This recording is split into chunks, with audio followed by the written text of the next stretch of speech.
பார்வையாளர் அனைவருக்கும் தமிழம் வலைவலியின் அன்பு வணக்கம். இன்று நாம் பார்க்க இருக்கின்ற தலைப்பு, உங்களுக்கு வேணா தமிழ் கடவுள் முருகனாக இருக்கலாம், ஆனால் எங்களை பொறுத்தவரையிலையும் தமிழ் கடவுள் கருணாநிதி தான் என்று மாண்புமிகு பள்ளி கல்வித்துறையினுடைய அமைச்சராக இருக்கின்ற திரு மகேஷ் பொய்யாமொழி நேற்று சொல்லியிருக்கிறாரு. உண்மையில் நேற்றைய பொறுத்தவரையிலையும் முருகனுக்கு 2 பெரிய துயர சம்பவங்கள் நடந்து போயிடுச்சு. முருகன் இதை தாங்கி கொள்ளணும், மிகப்பெரிய பொருத்தல் சக்தி உள்ளவர் முருகன் என்பதனால் இதை தாங்கி கொண்டிருப்பாருன்னு நான் நினைக்கிறேன். ஒரு பக்கத்து முருகன் ஆரிய வர்ணாசிரமத்தில் சிக்காமல் தனிப்பெரும் கடவுளராக இருக்கின்ற முருகனை கொண்டுட்டு போய் ஏதோ இந்து மதத்தினுடைய ரெப்ரசன்டேட்டிவ் மாதிரி ஒரு இடத்துல நிறுத்தி, நாமெல்லாம் இந்துக்கள், நாம் ஒன்றா இருக்கணும், நம்மளுடைய வாக்குகள் எல்லாம் ஒன்றா செலுத்தி எதிர்காலத்தில் பாரதிய ஜனதா கட்சிக்கு செலுத்தி வலிமை பெற வைக்கணும்னு ஒரு பக்கத்து காவி கும்பல் முருகனை வச்சு வாக்கு பிச்சை எடுத்து நடத்தியிருக்காங்க ஒரு மாநாடு. சரி, அதுதான் அந்த மாநாடை நடத்தியிருக்கு. அந்த கும்பல் புதுசாக இங்கே நுழையணும்னு பார்க்குது. வடக்கை ராமரை வச்சு ஏதோ அரசியல் பண்ணிச்சு, அதில் ஓரளவு வெற்றி பெற்றுச்சு.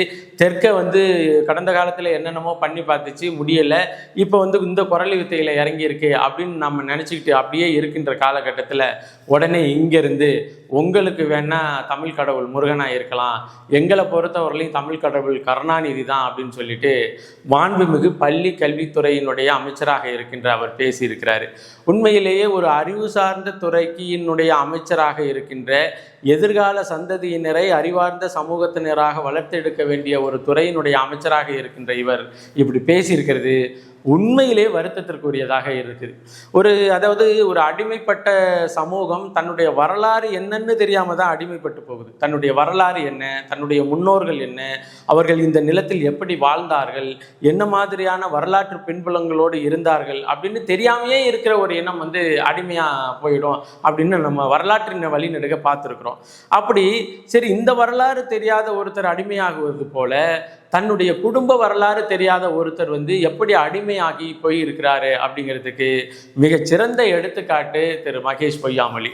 அப்படி என்ன குடும்பம், அப்படி என்ன ஒரு வரலாறு இருக்கு அப்படின்னு கேட்கிறவர்களுக்கு திருச்சியினுடைய முன்னாள் மாவட்ட செயலாளராக இருந்து மறைந்து போன காலம் சென்ற அன்பில் தர்மலிங்கம் அவர்களினுடைய வரலாறு மற்றவங்களுக்கு தெரியாமல் போயிருக்கலாம், தலைமுறைக்கு தெரியாமல் கூட போயிருக்கலாம். ஆனால் தன்னுடைய தாத்தாவினுடைய வரலாறு பேரனுக்கு தெரியாமல் போயிருக்குமா அப்படிங்கிற ஒரு கேள்வி நமக்கு இருக்குது.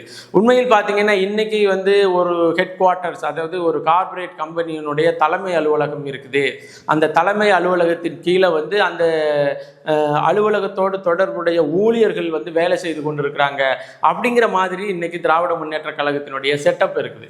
ஏன்னா அங்கே தலைமை பீடம் இருக்குது. அந்த தலைமை பீடம் யாரை விரும்புதோ, என்னத்தை விரும்புதோ அதை செய்கின்ற சேவகர்களாக இன்னைக்கு மாவட்ட செயலாளர்கள் இருக்கிறாங்க.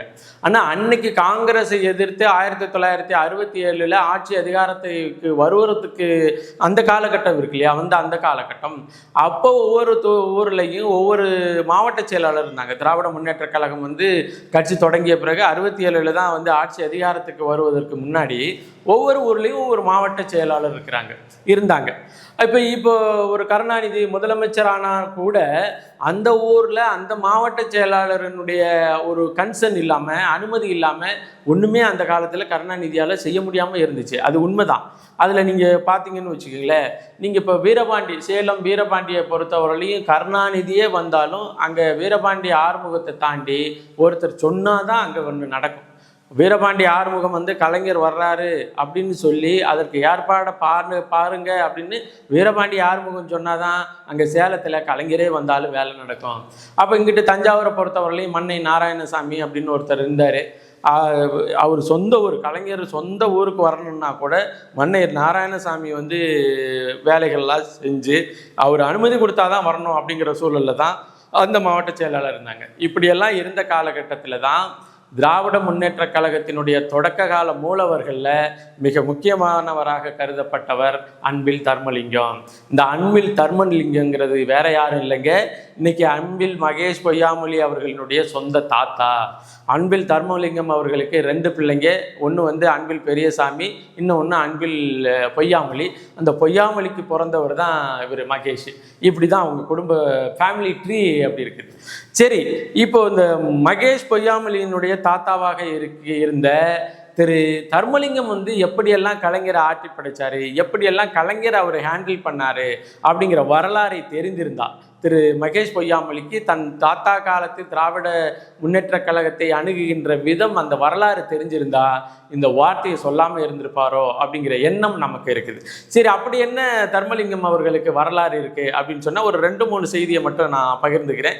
அதன் பிறகு அவர் விருப்பப்பட்டால் இன்றைக்கும் ஐயா தர்மலிங்கம் அவர்கள் குறித்து, அவர் திராவிட முன்னேற்ற கழகத்தில் எப்படி ஒரு முடிசூடா மன்னனாக இருந்தார் என்பது குறித்து, அதே போல் இந்த கருணாநிதியினுடைய நயவஞ்சக சூழ்ச்சியெல்லாம் எப்படி போகிற போக்கில் டீல் பண்ணார் அப்படிங்கிறதுக்கு இன்றைக்கும் தர்மலிங்கம் குறித்து பேசுவதற்கு இந்த அரசியல் களத்தில் ஆள் இருக்கிறாங்க. மகேஷ் பொய்யாமொழி விருப்பப்பட்ட அவங்கள்ட்ட கூட இதை போட்டு தெரிஞ்சுக்கலாம். அதாவது கள்ளக்கொடி கொண்ட கருணாநிதி வாழ்கவேன்னு ஒரு பாட்டு ரொம்ப பிரசித்தி பெற்ற பாட்டு போயிருக்கு இல்லையா? என்னன்னா அங்கே தான் ஓடாத தண்டவாளத்தில் தலை வச்சு படுத்தது. அந்த தலை வச்சு படுத்ததில் 3 முக்கியமானவர்கள் இருந்தாங்க. ஒன்று இவர் கலைஞர் கருணாநிதி அவர்கள், இன்னொன்று கவிஞர் கண்ணதாசன் அவர்கள், இன்னொருத்தர் 3வது யாருன்னா இவர் நம்ம அன்பில் தர்மலிங்கம் அப்படிங்கிறவர் தான். இவங்க 3 பேரும் படுத்தாங்க. கூடவே 4-5 பேர் கைதாகி எல்லாரும் சிறையில் அடைக்கப்படுறாங்க. ஜெயில் சூப்பரண்டன்ட் வர்றாரு. ஜெயிலில் இவங்களை பார்க்குறாரு. பார்க்கும் பொழுது கைதிகளை விசாரிப்பாங்க இல்லையா, நீங்கள் யாருன்னு விசாரிக்கும் பொழுது கலைஞர் ஒரு நாடறிந்த பேச்சாளராக அப்பொழுது இருந்தார். அதனால் இவர் தான் கலைஞர் கருணாநிதி பேச்சாளர் அப்படின்னு அறிமுகப்படுத்திட்டாங்க. அதே போல் கண்ணதாசன் ஒரு நாடறிந்த நல்ல கவிஞராக இருந்தார். கவிஞர் கண்ணதாசன் அப்படிங்கிறத அறிமுகப்படுத்திட்டாங்க. இவரை அன்பில் தர்மலிங்கத்தை ஜெயில் சூப்பரண்டன்ட் கேட்கும் பொழுது மாவட்ட செயலாளர் அப்படின்னு கருணாநிதி அவர்கள் சொல்கிறாரு. மாவட்ட செயலாளர்னா அவருக்கு அட்மினிஸ்ட்ரேட்டிவ், அதாவது கட்சியோடைய அட்மினிஸ்ட்ரேஷன் அவருக்கு தெரியாது இல்லையா. எனக்கு இப்போ அவருடைய அதிகாரம் என்ன, இவருடைய அதிகார வரம்பு என்ன அப்படின்னு எல்லாம் கேட்கும் பொழுது அன்பில் தர்மலிங்கம் அவர்கள் உடனே உங்கள் அட்மினிஸ்ட்ரேஷனில் ஜில்லா கலெக்டருக்கு ஒரு பவர் இருக்கும் இல்லையா, அந்த ஜில்லா கலெக்டருக்கு ஒரு பவர் இருக்கு இல்லையா, அதே போல் கட்சிக்குள்ளே இங்கே திருச்சி மாவட்டத்துக்குள்ளே என்ன நடக்கும்னு முடிவெடுக்கிற ஒரு அதிகாரம் இருக்கு இல்லையா, அதுதான் மாவட்ட செயலாளர், அதுதான் திருச்சி மாவட்ட செயலாளர் அப்படின்னு சிறைச்சாலையில் கலைஞர் கருணாநிதியை வச்சுக்கிட்டு செயல் சூப்பரண்டன்ட்ட சொன்ன மிக உறுதியான நெஞ்சை உடையவர் திரு தர்மலிங்கம் அவர்கள். அடுத்து அதாவது 1967 அண்ணாவின் அமைச்சரவையில் உள்ளாட்சித்துறை அமைச்சர் என்கின்ற பொறுப்பில் வகித்தவர் தர்மலிங்கம், அன்பில் தர்மலிங்கிறவர்.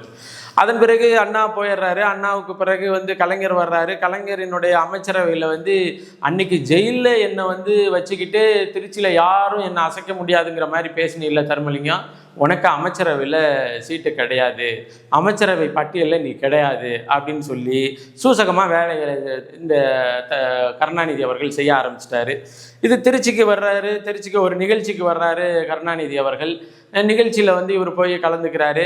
நிகழ்ச்சியில் இல்லை தர்மலிங்கம், இந்த முறை உங்களுக்கு அமைச்சரவை பதவி இல்லை, வேறு ஆளுக்கு கொடுத்துருவோம் அப்படின்னு சொல்லி அந்த திருச்சியில் விடுதியில் உட்காந்துட்டு பேசுகிறாங்க. இவர் என்ன பண்ணுறாரு, தர்மலிங்கம் விறுவிறுன்னு எழுந்திரிச்சு வந்துடுறாரு. இன்றைக்கி அன்பில் உங்களை பொறுத்தவரையிலையும் உங்களுக்கு எந்த லொக்கேஷன் தெரியும்னா, நீங்கள் திருச்சியிலேருந்து கல்லணை வழியாக 2 வழியாக வரலாம். ஒன்று கல்லணையினுடைய இந்த காவிரியினுடைய இந்த பகுதியில் வந்தீங்கன்னா நேராக திருக்காட்டுப்பள்ளி வரலாம். அந்த பக்கத்து வந்தீங்கன்னா கொள்ளிடத்தினுடைய வடக்கு கரை வழியாக வரலாம். கொள்ளிடத்தினுடைய வடக்கு கரை வழியாக வந்தீங்கன்னா நீங்கள் அன்பில்ங்கிற ஒரு ஊரை நீங்கள் பார்க்கலாம். அப்போ என்னென்னா திருச்சியிலேருந்து எந்த ட்ரெயின் புறப்பட்டாலும் கொள்ளிடம் ஆற்றை கடக்கணும். வாலாடி வழியாக கொள்ளிடம் ஆற்றை கடந்து தான் அரியலூர் பக்கத்து போகணும். இவர் என்ன நேரடியாக வந்தார், ஊருக்கு வந்தார். கலைஞர் 3rd AC, அதாவது திருச்சியிலேருந்து சென்னை போகின்ற அந்த ரயில் பெட்டியில் 3வது குளிரூட்டப்பட்ட அந்த வரிசையில் வர்றாரு. என்ன பண்ணிட்டாருன்னா, அந்த ரயில் வருது இல்லையா, ரயிலை மறிச்சிட்டாரு. எங்கே தெரியுமா மறிச்சார், எப்படி மறிச்சார் அப்படிங்கிற அந்த சுச்சுவேஷனை சொன்னால் உங்களுக்கு நல்லா இருக்கும். அந்த ட்ரெயின் கொள்ளிடத்துக்கும் அங்கிட்டு கொள்ளிடம் ஆற்று மேலேயே நிற்கிது. கொள்ளிடம் ஆற்றிலிருந்து அங்கிட்டும் போக முடியல.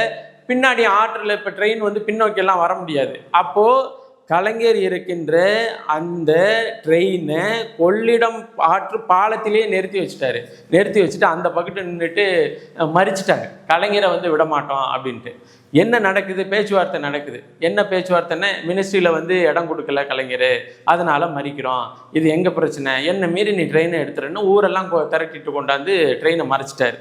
மறித்த பிறகு என்ன நடக்குது அப்படின்னா, நீனு அந்த ரயில் பெட்டிக்குள்ளேயே இருந்துட்டு அமைச்சரவை பட்டியலை வெளியிட்ட பிறகு தான் ட்ரெயின் கிளம்பும் அப்படின்னு சொல்லி அப்படி தான் மினிஸ்டர் போஸ்ட் வாங்கினார் கலைஞர் கருணாநிதி காலத்தில். ஏன்னா கருணாநிதியை விட மூத்த வயதில் இருந்தாலும் சரி, மூத்த அனுபவத்தில் இருந்தாலும் சரி, அந்த திராவிட முன்னேற்ற கழகத்தினுடைய தொடக்க காலத்தில் மூலவர்களில் மூத்தவராக இருந்தாலும் சரி, கருணாநிதி சூழ்ச்சி இவரை அமைச்சரவையிலிருந்து வெளியேற்றுவது அப்படின்னு இருக்கும் பொழுது, இல்லை நான் அமைச்சரவையில் தர முடியாதுன்னு சொல்லிட்டு ஊரை விட்டு கிளம்ப விடல அன்பில் தர்மலிங்கம் அப்படிங்கிற வரலாறு திரு மகேஷ் பொய்யாமொழி அவர்களுக்கு தெரியுமா தெரியாதா அப்படின்னு தெரியல. அதே போல் ஒரு கூட்டம் நடக்குது திருச்சியில் மணச்சநல்லூர் பகுதியில் கலைஞர் கருணாநிதி அவர்கள் பேசுறதுக்கு வர்றாரு. அன்பில் தர்மலிங்கமும் வர வேண்டிய கூட்டம் எல்லாம் உட்கார்ந்துருக்குறாங்க. அறையில் இவர் தாமதமாக வர்றாரு. தாமதமாக வரும் பொழுது இவர் ஒரு மாநில கொள்கை பரப்பு செயலாளராக இருக்கின்ற கருணாநிதி அவர்கள் கூட்டத்துக்கு முன்னாடியே கிளம்பி போயிடுறாரு. கூட்டத்துக்கு முன்னாடியே கிளம்பி போன பிறகு இவர் வர்ற பிறகு அங்கே கட்சிக்காரங்கெல்லாம் கேட்குறாங்க, என்னங்க கருணாநிதி ஏற்கனவே கூட்டத்துக்கு முன்னாடியே போயிட்டாரு, நீங்கள் இப்போ தான் வர்றீங்க அப்படின்னு கேட்கும் பொழுது தர்மலிங்கம் சொன்ன வார்த்தை என்னன்னா, ஆமாங்க அவங்க எந்த கூட்டம் நடந்தாலும் அவங்க தான் முன்னாடி போய் வாசிக்கணும், அதன் பிறகு தான் நம்ம போகணும் அப்படின்னு சொல்லி அப்போ என்ன சொன்னார் அப்படிங்கிறதுக்கு இப்போ நம்ம சொல்கிறதுலேருந்து நீங்கள் புரிஞ்சுக்கலாம். அந்த மாதிரி தான் கலைஞர் கருணாநிதி அவர்களை அன்பில் தர்மலிங்கம் கையாண்டார். அதன் பிறகு இந்த இதெல்லாம் போயிட்டு இருக்குது. முசிறியில் தான் கலைஞர் கருணாநிதி அவர்கள் நின்று வென்றார். முதல் தேர்தல் முசிறி சட்டமன்ற தொகுதியில் தான் கருணாநிதி நின்று வென்றார். சரி, இருந்தாலும் மேலிடத்து உத்தரவின் அடிப்படையில் கருணாநிதிக்கு ஒரு பாராட்டு விழா வைக்கணும். அந்த பாராட்டு விழா மேடை தயாராகிருச்சு. இப்போ அன்பில் தர்மலிங்கம் அவர்கள் பேசுகிறாரு. பேசும் பொழுது அங்கே கருணாநிதி மேடையில் உட்கார்ந்துருக்கிறாரு. அப்போ 2 பேரில் யாருக்கோ ஒருத்தருக்கு 50வது பிறந்த நாள் ஏதோ ஒரு முக்கியமான நிகழ்வு, எனக்கு அது சரியாக ஞாபகம் இல்லை, அது படித்ததில் அந்த இதில் இருந்தது. அப்போது ஒருத்தர் அதாவது தர்மலிங்கம் அவர்கள் 50 பவுன் அவருக்கு மாலையாக போடுறாரு. கருணாநிதி அவர்களுக்கு மாலையாக போடுறாரு. மாலையை போட்டு ஏற்றுக்கிட்டாரு. மாலையை ஏற்றுக்கிட்டு உட்கார்ந்துருக்கிறாரு. மாலையை போட்டுட்டு தர்மலிங்கம் அவர்கள் மேடையில் பேசுகிறாரு. நான் இப்பொழுது கலைஞர் கருணாநிதி அவர்களுக்கு 50 பவுனில் மாலை போட்டிருக்கிறேன். உண்மையிலேயே கருணாநிதி அவர்களுக்கு சந்தேகம் இருக்கும், நான் போட்டது 50 பவுனா அப்படிங்கிறதுலேயும் சந்தேகம் இருக்கும். அதே போல் நான் போட்டது எல்லாமே தூய தங்கமா அப்படிங்கிறதுலேயும் சந்தேகம் இருக்கும். அவருக்கு எப்பயுமே சந்தேகம் இருக்கும். ஏன்னா எனக்கும் திரு கருணாநிதி அவர்களுக்கும் கடந்த காலத்தில் நடந்து கொண்ட அந்த முரண்பாடுகளின் அடிப்படையில் அவருக்கு சந்தேகம் இருக்கிறதுக்கு நிறைய வாய்ப்புகள் இருக்குது. அதில் எனக்கு எந்தவித கவலையும் இல்லை. ஆனால் நான் போட்டது தூய சரியான எண்ணிக்கையில் உள்ள பவுனு தான் அப்படின்னு பேசிட்டு மேடையிலேயே கலைஞர் கருணாநிதியை எப்படி டீல் பண்ணார் அன்பில் தர்மலிங்கம் அப்படிங்கிறதுக்கு வனவாசம் புத்தகத்தில் நிறையா இருக்குது. அந்த காலகட்டத்தில் இருந்தவங்க, அந்த கட்சியில் இருந்தவங்க இன்றைக்கும் ஒரு சில பேரெல்லாம் இருக்கிறாங்க. அவங்கள்ட்டெல்லாம் போய் தன்னுடைய தாத்தா யாருங்க, தர்மலிங்கங்கிறவர் யாருங்க, அந்த தர்மலிங்கங்கிறவர் கருணாநிதியை எப்படி ட்ரீட் பண்ணாருன்னு கேளுங்க. அதே போல் கருணாநிதி தர்மலிங்கத்தை எப்படி ட்ரீட் பண்ணாரு அப்படிங்கிற இந்த வரலாறை தெரிந்து கொண்டால் குறைந்தபட்சம் இப்படி வெற்று புகழாரம் இருக்கு இல்லையா, எங்களை பொறுத்தவரையிலையும் தமிழ் கடவுள் கருணாநிதி தான் என்று பேசுகிற அளவிற்கு ஒரு அடிமை சிந்தனை இருக்கு இல்லையா, அது வராமல் போயிருக்குமோ அப்படிங்கிற எண்ணம் இருக்குது. உண்மையிலேயே ஒரு பொறுப்பு வாய்ந்த அமைச்சரவையில் இருக்கின்ற மிகவும் எதிர்காலத்தில் உள்ள மாணவர்களை ஒரு அறிவார்ந்த சமூகமாக வளர்த்தெடுக்க வேண்டிய பொறுப்பு அந்த பள்ளி கல்வித்துறைக்கு இருக்குது. அந்த பள்ளி கல்வித்துறையினுடைய அமைச்சராக இருக்கின்ற இவர் இப்படியெல்லாம் பேசலாமா அப்படிங்கிற ஒரு மிகப்பெரிய கவலை இருக்குது. கவலை நமக்கு இருந்தாலுமே உண்மையிலேயே தன்னுடைய குடும்ப வரலாறாவது மகேஷ் பொய்யாமொழிக்கு தெரிந்திருக்க வேண்டும் என்பதன் அடிப்படையில் இந்த காணொலி பதிவை நம்ம பதிவு செய்கிறோம். உண்மையிலேயே இது போலெல்லாம் பேசுகிறத நீங்கள் அடிமையாக இருந்துட்டு போங்க, இன்னும் ஒரு மினிஸ்ட்ரி இல்லை இன்னும் 2 மினிஸ்ட்ரி கூட வாங்கிட்டு போங்க, என்ன வேணால் செஞ்சுட்டு போங்க. ஆனால் தமிழ் கடவுள் கருணாநிதிங்கிற அளவுக்கு ஒரு இனத்தை இவ்வளவு கேவலப்படுத்தக்கூடாது என்பதை பதிவு செய்து மீண்டும் ஒரு காணொலி பதிவில் இணைவோம். நன்றி, வணக்கம்.